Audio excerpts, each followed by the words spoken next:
اللہ کہتا ہے کہ جو اللہ کی راہ میں اپنے مال اور اپنی جانوں کو پیش کرتے ہیں، التائبون، وہ اللہ کی بارگاہ میں توبہ کرنے والے۔ سب سے پہلے اللہ نے مومنوں کی جس صفت کو بیان کیا وہ ہے تائبون۔ تائبون توبہ سے نکلا ہے۔ توبہ کا معنی ہے رجوع کرنا، اللہ کی طرف رجوع کرنا، اللہ کو یاد کرنا، ہر لمحہ، ہر لحظہ، ہر آن اللہ کی یاد آئے۔ التائبون، اللہ کے یاد کرنا، رجوع الی اللہ، اللہ کی بارگاہ میں فریاد کرنا، دعا کرنا۔ العابدون، اور رجوع کے ساتھ التائبون العابدون، عبادت کرنا۔ عبادت کیا ہے؟ یہ تمام چیزیں، نماز، روزہ، زکوٰۃ، حج، یہ تمام عبادات ہیں۔ رجوع الی اللہ اور عبادت دونوں الگ الگ چیزیں ہو گئی۔ حالانکہ ایک طرح دیکھا جائے تو توبہ بھی عبادت ہی ہے، تو اس سے پتہ کیا چلا عبادت اور شے ہے، تائبون اور شے ہے۔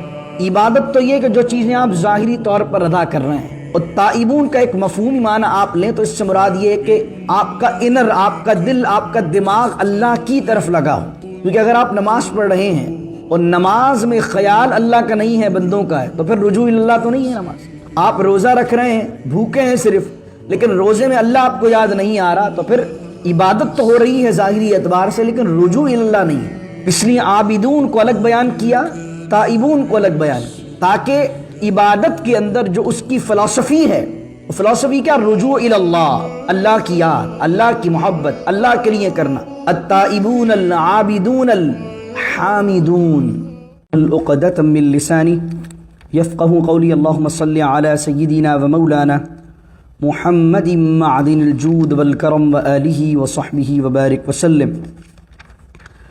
ان اللہ اشترى من المؤمنین انفسهم واموالهم بان لهم الجنہ یقاتلون فی سبیل اللہ فیقتلون ویقتلون وعدا علیہ حقا فی التوراة والانجیل والقرآن ومن اوفى بعہدہ من اللہ فاستبشروا ببیعکم الذی بایعتم بہ وذلک هو الفوز العظیم۔ صدق اللہ مولانا العظیم۔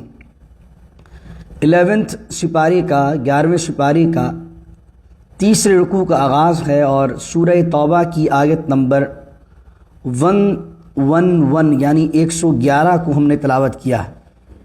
اللہ فرماتا ہے بے شک اللہ نے خرید لیا ہے مومنوں سے ان کی جانوں کو اور ان کے مالوں کو، بِأَنَّ لَهُمُ الْجَنَّةَ، جنت کے بدلے میں۔ انسان کے لیے اور ایک مسلمان کے لیے بڑے شرف کی بات ہے کہ اللہ رب العزت اس سے خرید و فروخت کا کوئی معاملہ فرمائے، ورنہ ذاتی زندگی میں جو چیز آپ کی ہوتی ہے وہ آپ بیچتے ہیں، اور جو سامنے والے کی ملکیت میں نہیں ہوتی ہے وہ چیز اس کو خریدتا ہے۔ لیکن یہاں تو ہم بھی اللہ کے ہیں، ہمارا مال بھی اللہ کا ہے، ہماری جان بھی اللہ کی ہے، اور اللہ کی ہی ملک میں ہے، لیکن پھر بھی اللہ رب العزت انسان کے شرف کو بڑھاتا ہے کہ اللہ کا دیا ہوا ہی مال ہے، اسی کی دی ہوئی جان ہے، اور آدمی جب اللہ کی بارگاہ میں یہ دونوں لٹاتا ہے تو اللہ کہہ رہا ہے کہ جنت کے بدلے میں ہم ان دونوں چیزوں کو خرید لیتے ہیں۔ دوسری طرف یہ اشارہ سمجھیے، یہاں پر جان اور مال کا معاملہ نہیں ہے، اصل میں آدمی سے اللہ کا جو معاہدہ ہے وہ معاہدہ اس کے ارادے کا ہے۔ ارادے کی قوت اللہ نے آدمی پر چھوڑی ہے، یعنی فری آف ول ہونا، فریڈم آف چوائس اللہ نے بندے کو دی ہے۔ آدمی کوئی کام کرنے پر مجبور نہیں ہے۔ شرابی یہ نہیں کہہ سکتا کہ میری تقدیر میں لکھا تھا شراب پینا تو میں نے اس لیے پی ہے۔ زانی یہ نہیں کہہ سکتا کہ میری تقدیر میں لکھا تھا زنا کرنا تو میں نے زنا کیا ہے، بلکہ اللہ نے ارادے کی ول پاور اور فریڈم آف چوائس بندے کو عطا فرمائی۔ اب وہ فریڈم آف چوائس کے ذریعے سے اللہ نے دو راستے بھی مقرر کیے، الم نجعل لہ عینین ولسانا وشفتین وہدیناہ النجدین، دو آنکھیں دی ہیں، زبان دی ہے، ہونٹ دیے ہیں، سمجھنے کے لیے عقل دی ہے، اور پھر راستے دو دے دی، اچھا راستہ بھی ہے، برا راستہ بھی ہے، اور پھر چوائس کی جو فریڈم ہے وہ تمہارے پاس۔ اگر تم وہ چوائس آف فریڈم جو تمہاری ہے، جو فری آف ول تمہارے پاس ہے، اگر تم وہ اللہ کا سپرد کر دیتے ہو تو اللہ تعالیٰ تم سے جنت کا وعدہ کر لیتا ہے۔ اللہ اکبر۔ پھر فرمایا، اور پھر وہ وعدہ کیا ہے جو اللہ سے وعدہ کر لیتے ہیں؟ یقاتلون فی سبیل اللہ، وہ اللہ کی راہ میں قتال کرتے ہیں، فیقتلون ویقتلون، تو یا تو وہ خدا کی راہ میں قتال کرتے ہوئے حق کے لیے جان دیتے ہیں یا جان لیتے ہیں، یا تو غازی بنتے ہیں یا شہید بنتے ہیں، دونوں صورتوں میں جنت کے مستحق ہیں۔ غازی بنیں گے اللہ کے لیے جب بھی جنت ہے، شہید ہوں گے اللہ کے لیے جب بھی جنت ہے۔ اور اللہ کہہ رہا ہے یہ وعدہ صرف سرکار دو عالم صلی اللہ علیہ وسلم کی امت سے نہیں ہے، وعدن علیہ حقاً، یہ وعدہ بڑا سچا وعدہ ہے، فی التوراتی والانجیلی والقرآن، یہ توریت میں بھی ہے، انجیل میں بھی ہے اور قرآن میں بھی ہے۔ یہ مجاہدین سے جو اللہ نے وعدہ کیا ہے، اس پر چند کرسچنز نے یہ لکھا ہے کہ انجیل میں تو مجاہدین کے لیے ایسی کوئی بات نہیں ملتی۔ پہلی چیز تو جو موجودہ انجیل ہے اس میں کافی چینجنگ ہو گئی ہیں، لیکن پھر بھی مفسرین نے انجیل سے بھی ان آیات کو بیان کیا ہے تفاسیر میں جس کے اندر اس طرح کی آیات، جو یہ آیت ہے اس طرح کی آیات اس میں اب بھی موجود ہیں تحریف ہونے کے بعد۔ اللہ کہتا ومن اوفی بعہدہ من اللہ، اور اللہ سے بڑھ کر کون ہے وعدے کو پورا کرنے والا؟ وعدہ اللہ نے تم سے کیا، لیکن اللہ سے جو ڈیل ہو رہی ہے وہ ظاہری اعتبار سے ڈیل ہو رہی ہے ادھار کی۔ وہ ادھار کی کس طریقے سے کہ عام طور پر میں جو خرید و فروخت ہوتی ہے اس میں پہلے آپ مال پر قبضہ کرتے ہیں پھر پیمنٹ کرتے ہیں۔ یہاں پر پیمنٹ پہلے کرنی ہے اور چیز بعد میں ملے گی، اور کمٹمنٹ کس کی ہے؟ اللہ کی ہے، اللہ کی کمٹمنٹ ہے، یعنی پہلے اپنی جان کو اور اپنے مال کو اللہ کی راہ میں لگانا ہے، اور پھر اس کے بدل کے اندر جو تم نے چیز دی ہوگی اللہ اس کے بدل کے اندر تمہیں جنت عطا فرمائے گا۔ پھر اللہ کہہ رہا اللہ سے بڑھ کر، اللہ کا وعدہ ہے، کسی عام بندے کا تو وعدہ نہیں ہے، جنت تمہیں عطا فرمائے گا۔ تو فاستبشروا، تو بشارت دے دو ان لوگوں کو، ببیعکم الذی بایعتم بہ، اور تمہیں خوشخبری ہو، مبارک ہو کہ تم نے وہ ڈیل بنائی ہے، وہ تجارت کی ہے بایعتم بھی اللہ کے ساتھ اس چیز کے سبب، وذالک هو الفوز العظیم، اور یہ بہت بڑی کامیابی ہے۔ اور یہ لوگ جو ہیں جو اللہ کی راہ میں اپنے مال، اپنے نفس، اپنے جان سے حاضر رہتے ہیں، ان کی تعریف اللہ بیان کر رہا ہے، اور یہ ڈیفینیشن ہے ایک مسلمان کی جب اگلی آیت میں بیان ہو رہی ہے۔ ان نشانیوں کو سنتے جائیے گا کیونکہ منافقین کا دور تھا، اس سے پہلے منافقین کے حالات چل رہے تھے، تو اب اللہ نے ایک کلیئر پکچر دے دی ہے ایمان والے کی، تاکہ جو ایمان کا دعوے دار ہے وہ اس کسوٹی پر اپنے آپ کو رکھے اور سمجھے کہ کیا میں ان چیزوں پر پورا اتر رہا ہوں؟ اگر اتر رہا ہوں تو کامل مومن ہوں، اور نہیں اتر رہا تو مقصد یہ ہے کہ ایمان کا دعویٰ ہے لیکن کمال ایمان نہیں ہے، اور دل میں شکوک و شبہات ہیں تو پھر نفاق کی طرف بندہ جا رہا ہے۔ اللہ کہتا ہے کہ جو اللہ کی راہ میں اپنے مال اور اپنی جانوں کو پیش کرتے ہیں، التائبون، وہ اللہ کی بارگاہ میں توبہ کرنے والے۔ سب سے پہلے اللہ نے مومنوں کی جس صفت کو بیان کیا وہ ہے تائبون۔ تائبون توبہ سے نکلا ہے، توبہ کا معنی ہے رجوع کرنا، اللہ کی طرف رجوع کرنا، اللہ کو یاد کرنا، ہر لمحہ، ہر لحظہ، ہر آن اللہ کی یاد آئے۔ التائبون، اللہ کے یاد کرنا، رجوع الی اللہ، اللہ کی بارگاہ میں فریاد کرنا، دعا کرنا۔ العابدون، اور رجوع کے ساتھ التائبون العابدون، عبادت کرنا۔ عبادت کیا ہے؟ یہ تمام چیزیں، نماز، روزہ، زکوٰۃ، حج، یہ تمام عبادات ہیں۔ رجوع الی اللہ اور عبادت دونوں الگ الگ چیزیں ہو گئی، حالانکہ ایک طرح دیکھا جائے تو توبہ بھی عبادت ہی ہے، تو اس سے پتہ کا چلا عبادت اور شے ہے، تائبون اور شے ہے۔ عبادت تو یہ کہ جو چیزیں آپ ظاہری طور پر ادا کر رہے ہیں، اور تائبون کا ایک مفہومی معنی آپ لیں تو اس سے مراد یہ ہے کہ آپ کا انر، آپ کا دل، آپ کا دماغ اللہ کی طرف لگا ہو، کیونکہ اگر آپ نماز پڑھ رہے ہیں اور نماز میں خیال اللہ کا نہیں ہے، بندوں کا ہے، تو پھر رجوع اللہ تو نہیں ہے نماز۔ آپ روزہ رکھ رہے ہیں، بھوکے ہیں صرف، لیکن روزے میں اللہ آپ کو یاد نہیں آ رہا، تو پھر عبادت تو ہو رہی ہے ظاہری اعتبار سے لیکن رجوع اللہ نہیں ہے۔ اس لیے عابدون کو الگ بیان کیا، تائبون کو الگ بیان کیا، تاکہ عبادت کے اندر جو اس کی فلسفی ہے، وہ فلسفی کیا؟ رجوع الی اللہ، اللہ کی یاد، اللہ کی محبت، اللہ کے لیے کرنا۔ التائبون العابدون الحامدون، حامدون مانے حمد کرنے والے، کہا رجوع کرنے والے ہیں، عبادت کرنے والے ہیں، اور عبادت کے اندر نیت کیا ہونی چاہیے؟ نماز پڑھتے ہوئے، روزہ رکھتے ہوئے، یہ تمام چیزوں میں اللہ کی تعریف، اللہ کا شکر اور اللہ کی نعمت کا اقرار۔ نماز میں سجدہ اس لیے کر رہے ہیں کہ مالک یہ سجدہ ہر نماز کا تیرا شکرانہ ہے جو تو نے نعمتیں عطا کی۔ سبحان اللہ، الحمدللہ اس لیے کر رہے ہیں کہ مالک یہ تمام چیزیں تیری عطا کردہ ہیں، تو تیری نعمت کا شکر کر رہے ہیں، تو شکرانے کے لیے عبادت کرنا یہ حمد ہے۔ التائبون العابدون الحامدون۔ اب چوتھے نمبر پہ آیا سائحون۔ سائحون کا یہاں جو معنی ہے، یا اکثر مفسرین نے یہ معنی کیا روزے دار، لیکن اگر آپ اس کی ایکچول میننگ دیکھیں گے تو اس کا مطلب ہے سیاحت کرنے والے۔ سیاحت سے مراد یہ نہیں کہ ٹریولنگ کرنے والے، ایک خاص مفہوم کے اندر عربی میں یہ استعمال ہوتا تھا اس زمانے میں، کہ جیسے عیسائیوں میں راہب ہوا کرتے تھے، اس کے علاوہ اور گوتم بدھ کے جو مذہب کے ماننے والے تھے ان کے اندر کچھ اور معاملہ ہوا کرتا تھا، تو وہ کیا کرتے تھے، جنگلوں میں نکل جاتے تھے، پہاڑوں میں چلے جاتے تھے اور لوگوں سے کٹ آف ہو کر اللہ کی عبادت میں لگ جاتے تھے، خدا کی یاد میں لگ جاتے تھے، تو اس کو کہتے تھے سیاحت۔ لیکن اسلام کے اندر حضور علیہ الصلوۃ والسلام کے فرمان کے مطابق لا رہبانیت فی الاسلام، رہبانیت اسلام میں نہیں ہے۔ اسلام میں ایسا نہیں ہے کہ آپ اپنے بچوں کو چھوڑ کر، اپنی بیوی کو چھوڑ کر، اپنے رشتہ داروں کی ذمہ داریوں کو چھوڑ کر، کمانے کجانے کو چھوڑ کر آپ جنگلوں میں نکل جائیں، یہ رحمانیت ہے۔ جیسے ملنگ بن کے ایک آدمی گھوم رہا، نہ کما رہا ہے نہ بچوں کی پرواہ ہے، اللہ نے ذمہ داریاں رکھی ہیں، بیوی کی ذمہ داری ہے، رسپانسبلٹی بچوں کی ہے، آدمی کہہ رہا نہیں بھائی میں تو دیندار آدمی ہوں، میں تو کچھ بھی ان کی ذمہ داری اٹھانے کو تیار نہیں ہوں، میں تو جنگل میں جا کر تسبیح پڑھتا رہوں گا، اللہ اللہ کروں گا، تو کہیں گے بھائی یہ دین اسلام اس چیز کا حکم نہیں دیتا۔ مخلوق میں رہ کر اللہ کو یاد کرنا، بڑی اچھی ایک تعریف مجھے اچھی یاد آئی، ایک خاتون ہیں، انہوں نے کہا صوفی کہتے کس کو ہیں؟ صوفی کا مطلب یہ نہیں ہوتا کہ جو دنیا چھوڑ کر اللہ کو یاد کرے، دنیا جب پیچھے چھوڑ دی اور پھر کچھ بچا ہی نہیں تو اللہ ہی یاد آئے گا۔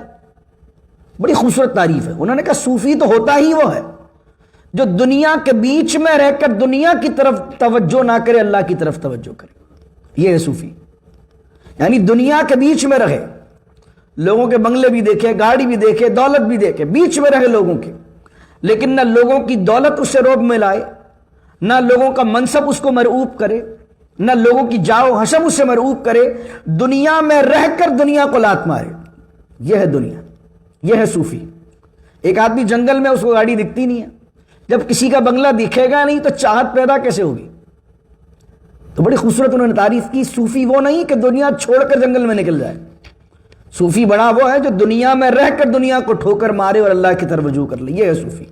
اللہ اکبر۔ تو فرمایا سائحون، اس کا مطلب کیا ہوگا؟ روزے دار بھی ہے، عبادت گزار بھی ہے، جہاد بھی ہے، اللہ کی راہ میں جد و جہد کرنا، اللہ کی راہ میں مشقتوں کو برداشت کرنا، اللہ کی راہ کے اندر سعی کرنا، کوشش کرنا، اس کا مطلب سائحون ہے۔ یعنی خدا کے دین کے لیے جو آپ ٹریول کر رہے ہیں، 4 دن کے لیے کسی تبلیغ کے لیے آپ چلے گئے، کہیں دین پھیلانے کے لیے چلے گئے، پھر واپس آ گئے، یہ جو ٹریولنگ آنا جانا ہے، یہ جو مشقت ہے، یہ جو کوشش ہے، یہ جو بھاگ دوڑ ہے اللہ کے دین کے لیے، یہ کیا ہے؟ سائحون ہے۔ اپنے ملکوں کو چھوڑ کر اس ملک میں دین کے لیے آنا، اللہ کے دین کی تبلیغ کرنا، دین کو پھیلانے کے لیے آنا، دین کو سرو کرنے کے لیے آنا، یہ سیاحت ہے اسلام میں، السائحون۔ پھر اللہ کہہ رہا ہے اس کے بعد 5ویں علامت کیا؟ الراکعون، وہ رکوع کرنے والے ہیں، الساجدون، اس سجدہ کرنے والے۔ رکوع کو بھی الگ کر کے بیان کیا، سجدے کو بھی الگ کر کے بیان کیا۔ اس سے مراد ایک تو جماعت کے ساتھ نماز ہے، اور کچھ نے مفہوم یہ لکھا راکعون اور ساجدون سے مراد یہ کہ کبھی وہ راتوں میں اٹھ کر اللہ کی بارگاہ میں سجدہ کر رہے ہوتے، کبھی رکوع کر رہے ہوتے، انفرادی نمازیں بھی پڑھ رہے ہوتے۔ الامرون بالمعروف، اب یہ دیکھیے کتنا خوبصورت بات، یہ اتنی دیر سے کہا جا رہا تھا تائبون رجوع کرنے والا، یہ انڈیویجول کام ہے۔ عابدون، یہ بھی انڈیویجولی کر سکتے ہیں آپ۔ حامدون انڈیویجولی ہو سکتا ہے، انفرادی طور پر ہو سکتا ہے۔ سائحون، راکعون، ساجدون، یہ سارے انفرادی ہو سکتے ہیں، لیکن کوئی آدمی اپنی عبادت میں لگا رہے اور معاشرے کو نہ دیکھے کہ معاشرہ کس طرف جا رہا ہے، اس کا اپنا بھائی کس طرف جا رہا ہے، اس کے رشتہ دار کس طرف جا رہے ہیں، اس کے بچے کس طرف جا رہے ہیں، وہ جس سوسائٹی میں رہتا ہے وہ سوسائٹی کس طرف جا رہی ہے، اس سے اپنی عبادت کی فکر ہو، دوسروں کی فکر کی نہ ہو۔ اسلام اس مزاج کا درس نہیں دیتا کہ آپ اپنی نمازیں پڑھ رہے ہیں اور آپ کو اپنی فیملی کی پرواہ نہیں ہے، بچے بے نمازی ہیں، لوگ دین سے دور ہیں، آپ کا دوست جو آپ کے ساتھ اٹھتا بیٹھتا شرابی کبابی آدمی ہے، آپ نے کہا بھائی میں تو نمازی ہوں نا۔ اللہ کہہ رہا ہے کہ الامرون بالمعروف، اور یہ نیک لوگ کون ہیں؟ جو حکم دیتے ہیں نیکی کا، والناہون عن المنکر، اور منع کرنے والے ہیں برائی سے۔ یہ بھی ایمان والے کی نشانی بیان کی، کیونکہ اکیلے عبادت گزار بننے سے معاشرہ ٹھیک نہیں ہوگا۔ معاشرہ جب ٹھیک ہوگا جب جو لوگ عبادت گزار ہیں، وفا شعار ہیں، نیک ہیں، وہ نیکی کا حکم بھی دیں، برائی کو دیکھیں تو برائی سے منع بھی کریں۔ یہ دو کام اس امت میں نہیں ہو رہے۔ اور حضور علیہ السلام کی حدیث کو پڑھیے، قرآن دیکھیے، کنتم خیر امت اخرجت للناس تأمرون بالمعروف وتنہون عن المنکر، اور تمہیں ساری امتوں میں سے بہتر اس لیے بنایا ہے، خیر امت اس لیے کہا ہے، تأمرون بالمعروف کہ تم بھلائی کا حکم دیتے ہو، وتنہون عن المنکر اور برائی سے منع کرتے ہو۔ اس دور میں نہ آدمی کسی کو اچھا مشورہ دیتا ہے اس وجہ سے کہ برائی ملے گی، اور نہ برائی سے منع کرتا ہے کہ میں برا بنوں گا۔ کتنے ہی ہمارے خاندانی معاملات ہوتے ہیں، ہمیں پتہ ہے کہ ایک بندے کے ساتھ زیادتی ہو رہی ہے، آپس کے اندر ہم کو پتہ ہوتا ہے کہ دو فیملیز ہیں، کسی لڑکا لڑکی کی شادی کا مسئلہ ہے، طلاق کی طرف نوبت جا رہی ہے، آپ کو پتہ ہے کہ ایک لوگ غلط کر رہے ہیں، دوسرے لوگ ٹھیک ہیں، لیکن آپ بیچ میں پارٹیسپیٹ اس لیے نہیں کر رہے ہوتے ہیں کہ یار ہمیں کیا ضرورت ہے بیچ میں پڑنے کی، ہمیں برائی مل جائے گی۔ تو جب اچھے لوگ اچھائی کا حکم دینا بند کر دیں اور برائی سے منع کرنا چھوڑ دیں تو معاشرے تباہ و برباد ہو جاتے ہیں۔ اور ہم جس صدی میں گزر رہے ہیں، یہ جو دور ہے، یہ اتنا پرفتن دور ہے، غیر کو تو چھوڑیے، آپ محلے والے کو، پڑوسی کو تو چھوڑیے، آپ لوگوں میں وہ جرت بھی ختم ہو گئی ہے کہ اپنی اولاد کو تو اچھائی کا حکم دے دیں، آپ اپنی اولاد کو تو منع کر کے دیکھیں کہ والناہون عن المنکر، اپنے بچوں کو تو منع کر کے دیکھیں کہ برائی سے رک جاؤ۔ اتنی بھی اتھارٹی نہیں رہی، اتنا لاڈ پیار ہم نے دے دیا ہے کہ اپنے بچوں کو بھی صحیح اور غلط کی ہم تمیز نہیں کروا پا رہے، اپنے بچوں کو بھی یہ نہیں بتا پا رہے کہ دین کیا کہہ رہا ہے، دین کہاں سے منع کر رہا ہے اور کس چیز کا حکم دے رہا ہے۔ بچے اپنی مستی میں لگے ہوئے ہیں، اور پھر ایک لمٹ آ جاتی ہے کہ پھر ہم بچوں سے ڈرنے لگ جاتے ہیں۔ یہ وہ معاشرہ ہے، حضور نے فرمایا تھا قرب قیامت میں عورت اپنی آقا کو جنم دے گی۔ آج بچے وہ پیدا ہو رہے ہیں جو نسل ہماری ہے، اس نسل کے جو بچے پیدا ہو رہے ہیں، پہلے بچے ماں باپ سے ڈرتے تھے، آج ماں باپ بچوں سے ڈرتے ہیں۔ پہلے ماں باپ کا موڈ اولاد دیکھتی تھی کہ بات کب کرنی ہے ابا سے، بات کب کرنی ہے مما سے، آج ماں باپ موڈ دیکھتے ہیں کہ بچے سے بات کب کرنی ہے، کہ بھائی موڈ ٹھیک ہے کہ حضرت کا نہیں ہے۔ آج بچی سے بات کرتے ہوئے، بیٹے سے بات کرتے ہوئے اس کا موڈ دیکھنا پڑتا ہے۔ اس کی وجہ کیا کہ بچپن سے تربیت نہیں کی ہم نے، کیا نہیں کی؟ الامرون بالمعروف والناہون عن المنکر۔ اور تیسری چیز کیا ہے؟ آخری چیز، والحافظون لحدود اللہ، اللہ کی حدود کی حفاظت کرنے والے۔ اس کو گن لیجیے، 1 2 3 4 5 6 7 8 9 چیزیں اللہ نے اس میں بیان کی ہیں۔ یہ 9 چیزیں جس میں ہیں تو وہ سمجھنے کامل مومن ہے۔ یہ 9 علاماتیں اگر نہیں ہیں ہم میں تو ان کو اپنے میں پیدا کرنے کی کوشش کریں۔ یہ اللہ نے مومنوں کی علامت بیان کی کہ اچھائی کا حکم دیتے ہیں، برائی سے منع کرتے ہیں، والحافظون لحدود اللہ، اور اللہ کی حدود کی حفاظت کرتے ہیں۔ اپنے حد تک بھی حفاظت کیجئے کہ اللہ نے جو حرام کیا اس سے بچیے، کہ بھئی یہ میری لمٹ ہے، اس سے آگے نہیں جاؤں گا۔ بزنس کرنا ہے، حرام نہیں کرنا، بس لمٹ میری یہاں ہے۔ کتنا پیسہ بن رہا اس میں، یار بڑا پیسہ ہے، بڑی اپرچونٹی ہے، بڑے چانسز ہیں آگے بڑھنے کے، آپ کو پتا ہو میرے اللہ کی حد یہ ہے، میرے اللہ نے مجھے یہ لمٹ دی، مجھے آگے نہیں بڑھنا۔ کچھ بھی ہو جائے، دنیا کی دولت مل جائے، لیکن آگے قدم نہیں بڑھانا۔ یہ اللہ کے حدود کی حفاظت کرنا۔ اس طرح اپنی فیملی تک کم از کم اپنی فیملی تک جو چیز غلط ہے اس پر اڑ جائیے، یہ نہیں ہوگا گھر میں۔ اچھا کھلائیں گے، اچھا پلائیں گے، اچھی محبت دیں گے، لیکن جو اللہ کی حد سے پار ہوگی چیز وہ نہیں ہوگی گھر میں۔ اپنے گھر کا ماحول دیندار کریں۔ والحافظون لحدود اللہ، اللہ کے حدود کی حفاظت اپنے گھر سے شروع کریں، اپنی ذات سے شروع کریں۔ اور جو یہ 9 علامتیں کر لیتا ہے، اللہ کہتا ہے وبشر المؤمنین، ان مومنوں کو پھر خوشخبری دے دیں جنت کی۔ جنت میں جانا اتنا آسان ہے کہ لا الہ الا اللہ محمد رسول اللہ پڑھ لیا اور جنتی ہو گئے؟ جنت میں جانے کے لیے جنت والے اعمال بھی کرنے ہیں، اور یہ اعمال قرآن ہمیں کھول کھول کے بیان کر رہا ہے۔ یہ 9 علامتیں پیدا کرنی اپنے میں۔ اللہ تعالیٰ یہ جن کی ان دونوں آیتوں میں اللہ نے بات بیان کی ہے کہ جو اپنے جان اور مال کو خدا کی راہ میں پیش کرتے ہیں، جنت کا سودا کرتے ہیں، اور پھر اللہ نے جن 9 علامتوں کو مومنوں کی علامت قرار دیا ہے اور جن مومنوں کو بشارت دی ہے، اللہم ربنا اجعلنا منہم، اے اللہ ہمیں ان مومنوں میں شامل فرما لے۔ اے اللہ ہم گناہگار و سیاکار و خطاکار لوگ ہیں، مالک تو اپنے ان محبوبین میں جن کا اس آیت میں تو نے ذکر کیا ہے، مالک ان لوگوں میں ہمیں شامل کر لے۔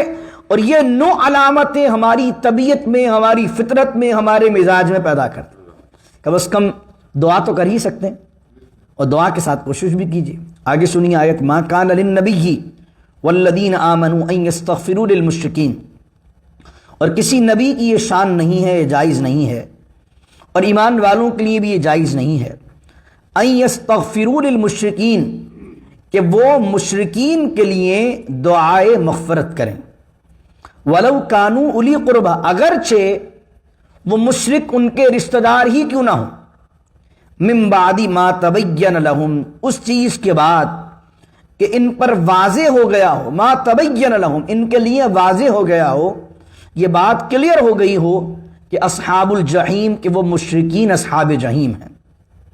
یہاں پر بیان کر دیا گیا کہ دین کیا ہے۔ بعض اوقات کچھ لوگ اللہ سے دوستی بھی رکھنا چاہتے ہیں اور اللہ کے دشمن سے بھی ہاتھ ملانا چاہتے ہیں، تو اس وقت منافقین کیا چاہتے تھے کہ مشرکین سے بھی واسطہ رہے اور یہاں مسلمانوں میں بھی رہے، یہاں بھی ٹانگ رہے وہاں بھی ٹانگ رہے۔ تو اب کیا ہوتا کہ ان کے لیے بھی دعائیں مغفرت کرنا چاہتے، تو اللہ نے یہ منع کر دیا، ما کان للنبی والذین آمنوا ان یستغفروا للمشرکین، نبی کے لیے بھی اور ایمان والوں کے لیے بھی جائز نہیں ہے کہ مشرکین کے لیے دعائیں مغفرت کریں، اور اگرچہ ان کے رشتہ دار ہی کیوں نہ ہوں۔ یہ رشتہ دار کی قید بھی یہاں لگا دی۔ یہاں پر یہ بیان فرمایا گیا، یہ تو ان مشرکین کی بات تھی جن کا جہنمی ہونا قرآن سے ثابت تھا، تو ان کے لیے دعا کرنے سے حضور کو روک دیا گیا۔ اب کیا اس معاشرے میں ہم کافر کے لیے دعا کر سکتے ہیں؟ تو اس معاشرے میں ہم کافر کی ہدایت کے لیے دعا کر سکتے ہیں، لیکن اگر کوئی کافر مر جائے تو اس کی مغفرت کے لیے دعا نہیں کر سکتے۔ اس طرح میں نے کچھ دن پہلے ایک مسئلہ آپ کو سمجھایا تھا کہ اگر کوئی کافر مر جائے تو آپ کو RIP نہیں کہنا ہے، اگرچہ آپ کی کتنے اچھے تعلقات تھے، آپ کی کمپنی میں کام کرتا تھا، لیکن RIP کی ایبریویشن کیا ہے؟ ریسٹ ان پیس۔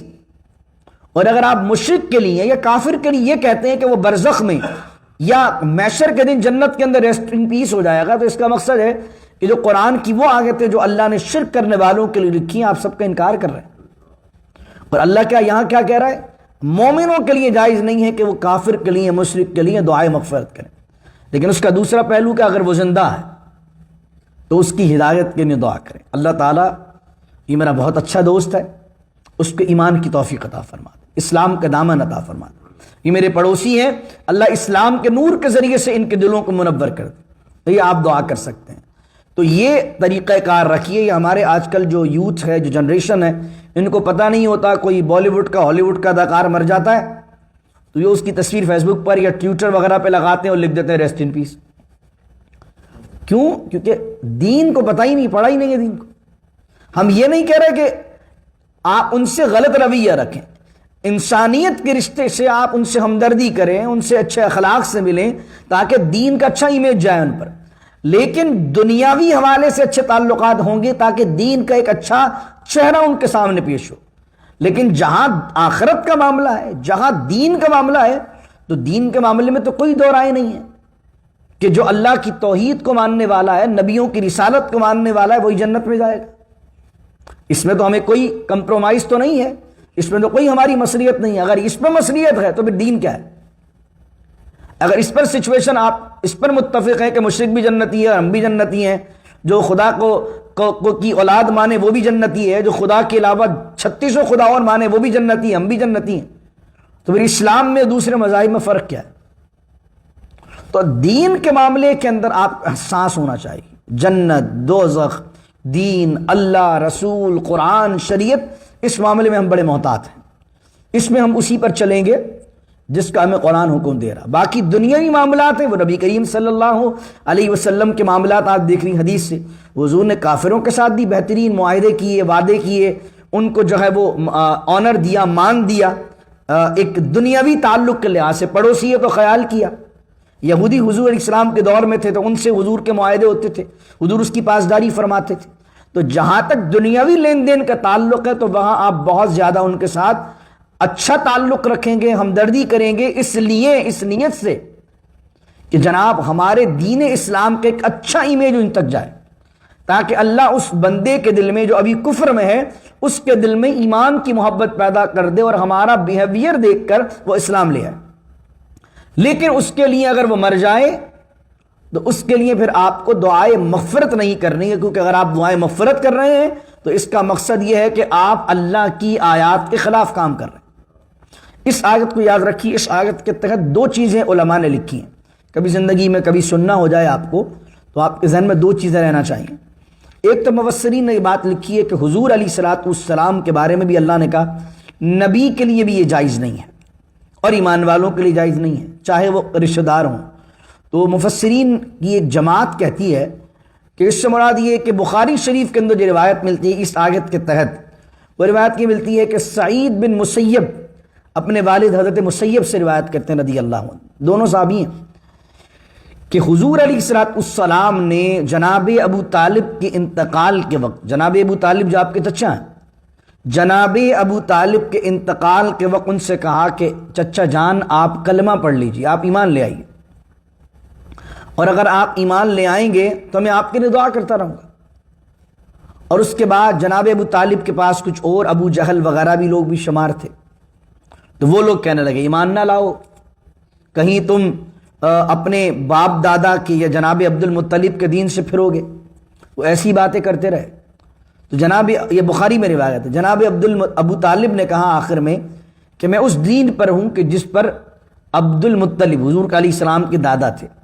یہ روایت بیان کی گئی ہے اور کہا گیا اس آیت کے تحت بیان کی گئی ہے کہ حضور نے فرمایا اپنے چچا کے لیے دعا کرتا رہوں گا کرتا رہوں گا کرتا رہوں گا، تو اللہ نے آیت نازل فرما دی اے حبیب نبی کے لیے جائز نہیں ہے، مومنوں کے لیے جائز نہیں ہے کہ وہ مشرکین کے لیے دعائے مغفرت کریں اگرچہ وہ ان کے رشتہ دار ہوں۔ لیکن یہ آیت ہے عام، اور وہ جو میں نے پیش کیا وہ حدیث میں قرآن میں نہیں۔ لیکن اس بات پر بھی علماء میں اختلاف ہے کہ جناب ابو طالب جو ہیں وہ اسلام لائے تھے کہ نہیں لائے تھے۔ کچھ علماء نے یہ بھی کتابیں لکھی ہیں کہ وہ ایمان لے آئے تھے، ان کے دلائل بھی الگ الگ طریقے سے پیش کیے ہیں کہ حضور کا جو پہلا نکاح ہوا ہے حضرت سیدہ خدیجہ رضی اللہ عنہا سے، اس کا جو نکاح کا خطبہ ہے وہ خطبہ جنہوں نے پیش کیا ہے وہ جناب ابو طالب ہیں، اور خطبے کی ابتدا کے اندر اللہ کی حمد و ثنا موجود ہے اس میں۔ تو اور بھی کئی طرح کے دلائل دیے۔ پھر ایک روایت یہ جو سعید مسیب والی ہے وہ یہ ملتا ہے کہ حضرت مسیب جو ایمان لائے ہیں وہ ایمان لائے ہیں مدینے میں، اور یہ جناب ابو طالب کا انتقال ہوا ہے مکے کے اندر۔ تو جناب مسیب بعد میں ایمان لائے ہیں، اور یہ سورت بھی سورۃ توبہ بعد میں نازل ہوئی ہے، اور ایمان ان کا انتقال تو جناب ابو طالب کا پہلے ہو گیا تھا۔ تو ایک جماعت ہے علماء کی، اہل سنت کی علماء ہیں جو کہتے ہیں جناب ابو طالب کا ایمان پر خاتمہ نہیں ہوا تھا، اور ایک علماء کا گروپ وہ ہے کہ جنہوں نے کتابیں ان کے ایمان کو ثابت کرنے کے لیے لکھی ہیں۔ لیکن اگر کوئی اس آیت کے تحت اس بات کو موضوع بحث بنائے تو آپ کو اس میں بحث میں پڑھنا نہیں ہے۔ ہم کون ہوتے ہیں اس بات کی بحث و مباحثے پڑھنے والے کہ وہ ایمان والے تھے کہ نہیں تھے؟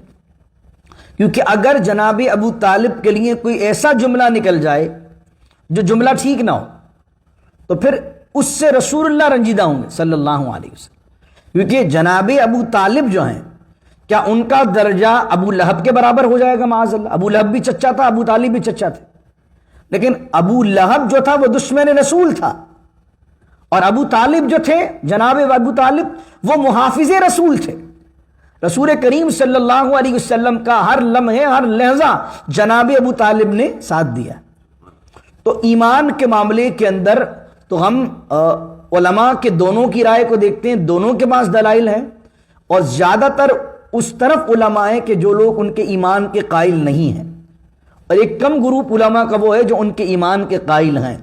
لیکن ہم یہ کہتے ہیں کہ جب بھی مفتی احمد یار خان نعیمی نے بھی تفسیر نعیمی میں لکھا ہے کہ جناب ابو طالب کا جب بھی ذکر کیا جائے گا ادب کے ساتھ ہی کیا جائے گا، ان کا ذکر ایسا نہیں کیا جائے گا یہ کسی عام کافر مشرک کا کیا جا رہا ہے یا بدتمیزی سے یا بے ادبی سے کیا جائے گا۔ کیوں؟ کیونکہ انہوں نے رسول کریم علیہ السلام کا بہت ساتھ دیا، اور جس سال ان کا انتقال ہوا اسی سال جناب سیدہ خدیجہ کا انتقال ہوا۔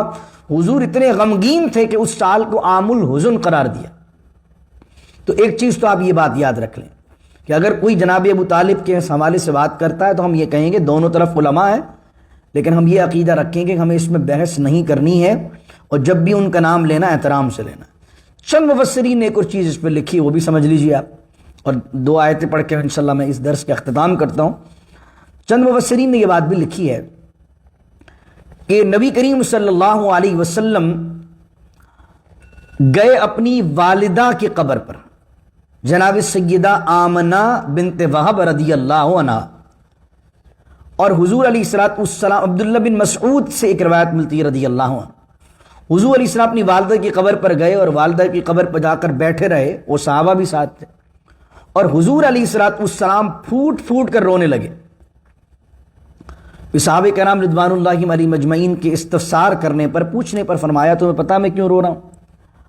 تو آپ نے فرمایا اس لیے رو رہا ہوں کہ میں نے اللہ سے اجازت طلب کی اپنی والدہ کی قبر پر حاضری دینے کے لیے، تو اللہ نے مجھے اجازت عطا فرمائی، اور میں نے پھر ان کے لیے دعا کرنے کی اجازت طلب کی تو مجھے دعا کرنے نہیں دیا گیا اور اجازت نہیں ملی۔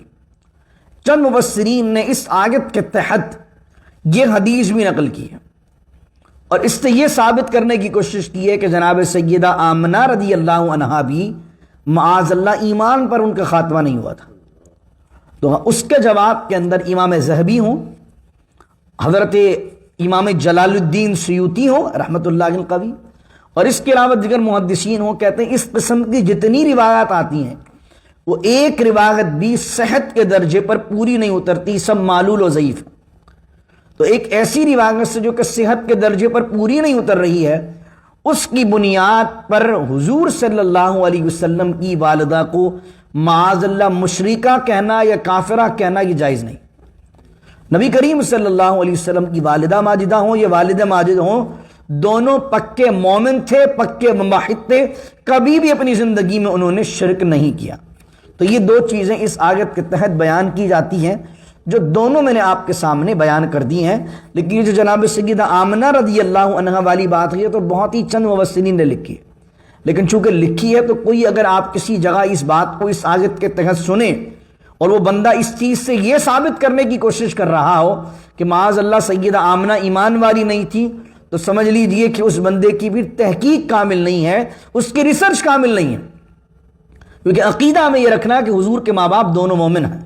پھر آگے جب اللہ نے منع کر دیا کہ مشرک کے لیے دعا نہیں کرنی ہے، تو اب آگے کیا بات ہوتی ہے کہ حضرت ابراہیم علیہ السلام نے بھی اپنے چچا کے لیے دعا کی تھی۔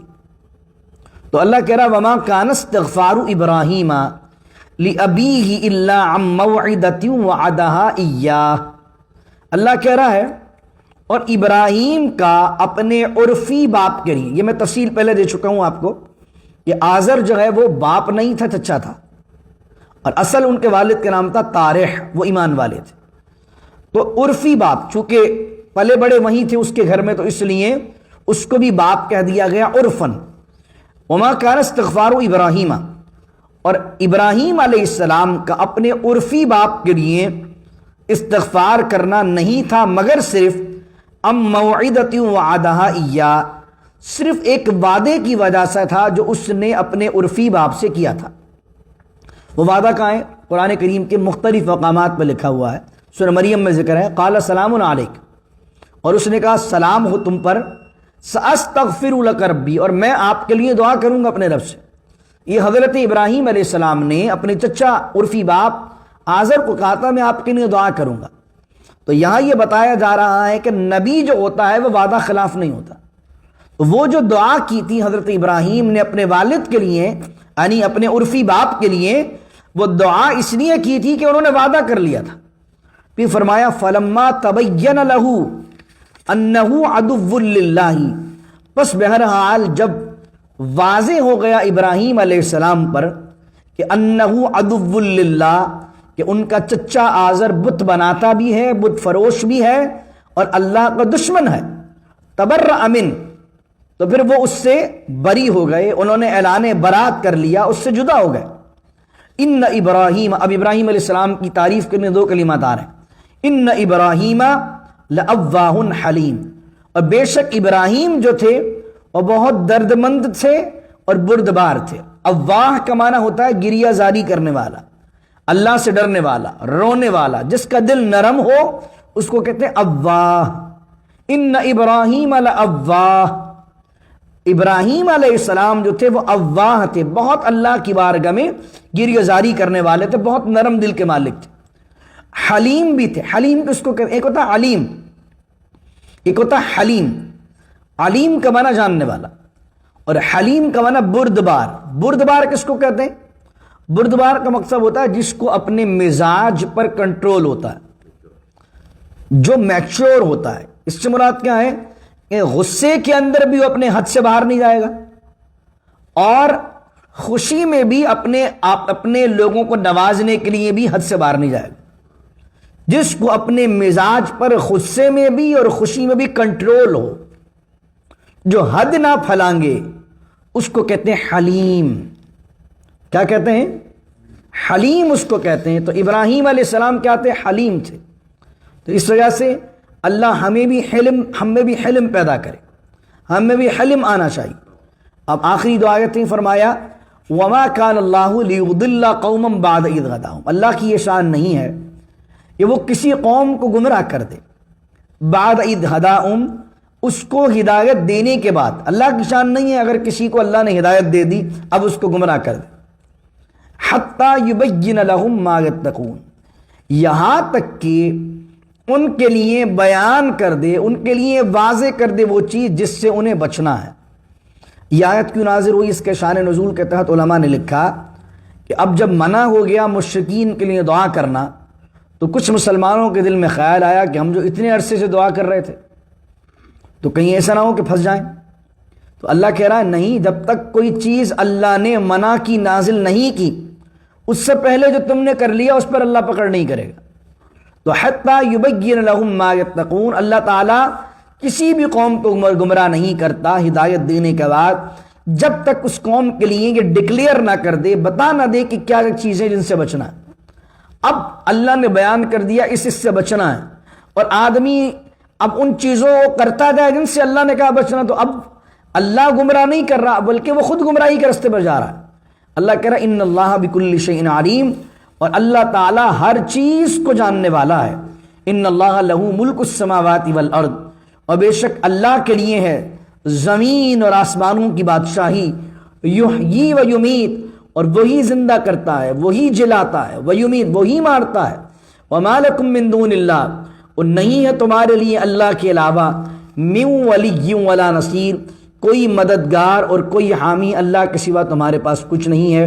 اللہ رب العزت سے دعا کریں اللہ تعالی ہمیں عمل کی توفیق عطا فرمائے، اور جن کا ذکر ان آیات کے اندر ہوا مومنین کا، اللہ ان میں ہمیں شامل فرمائے، اور جن مشرکین سے باز رہنے کی اور جن مشرکین کے متعلق جو احکامات ہمیں بیان کیے گئے ہیں ان پہ عمل کرنے کی ہمیں توفیق عظمی نصیب فرمائے۔ اللہم نور قلوبنا بالقرآن العظیم وزین اخلاقنا بالقرآن العظیم وادخلنا الجنة بالقرآن العظیم ونجنا من النار بالقرآن العظیم، وصلی اللہ تعالی علی خیر خلقہ ونور عرشہ محمد وعلى آلہ وصحبہ اجمعین برحمتک یا ارحم الراحمین۔ لا الہ الا اللہ محمد رسول اللہ صلی اللہ علیہ وسلم۔